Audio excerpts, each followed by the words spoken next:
Okay naman sa akin yung presyo, ma'am. Kaya ko Okay namang po. bayaran yung monthly. Kaya lang kinakabahan po kasi ako eh. Bakit ka kinakabahan? Sa totoo lang, ma'am, ako lang yung nakakaalam na kukuha ko ng bahay at saka kayo po.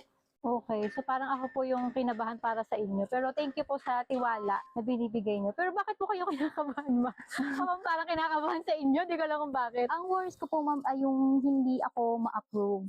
Baka hindi ka ma-approve sa housing loan. Mhm. Okay, so actually, yan yung isa sa pinaka mabigat naming responsibility as the broker, yung magbigay ng assurance dun sa client namin na ma-approve sila sa housing loan at saka walang magiging problema throughout the process.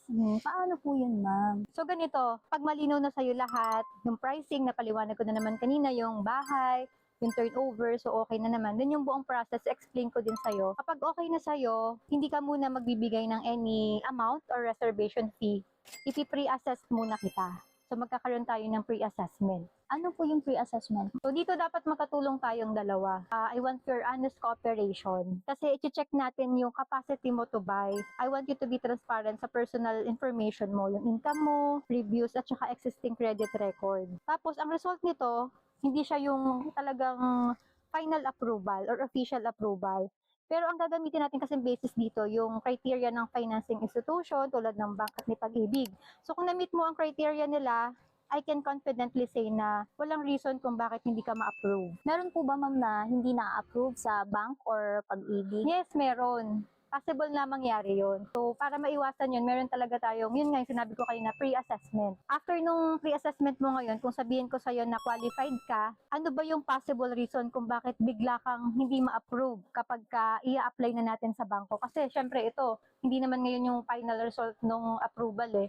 Tadaan pa tayo sa down payment, ilang buwan pa yung lilipas before matayo yung bahay, and may apply ka for housing loan. For example, yung reason lang naman bakit may iba yung result ng pre-assessment mo is dahil bigla kang nag-resign o nawalan ka ng trabaho. So, paano, ma'am, kung kakalipat ko lang sa work?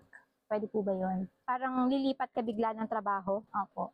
Okay, so ang tinitingnan naman ng bank is yung continuous work mo. Parang at least tuloy-tuloy yung trabaho mo. But mas maganda na wag ka munang mag-resign para mas mataas yung chance ng iyong approval. Aside dun sa, yun nga, dapat meron kang work. After mo mag-reserve, during down payment, dapat hindi ka muna kukuha ng any loans like yung mga car loans or additional housing loan. Opo. Naku, bala ko pa naman, ma'am, kumuha ng sasakyan ngayon.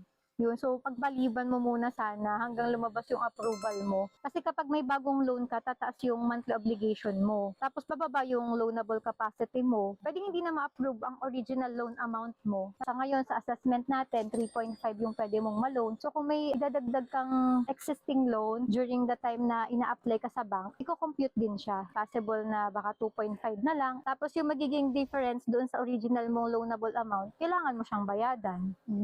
Possible reason din yung may biglang lumabas na bad credit. Hindi mo na i-disclose sa akin ngayon. Meron ka palang mga bounce check, mga sasakyan na before na hindi natapos, o kaya credit card na hindi mo nabayaran, tinakbuhan mo na. So yun nga yung sabi ko sa'yo, dapat talaga honest and transparent lahat ng sasabihin mo sa akin information.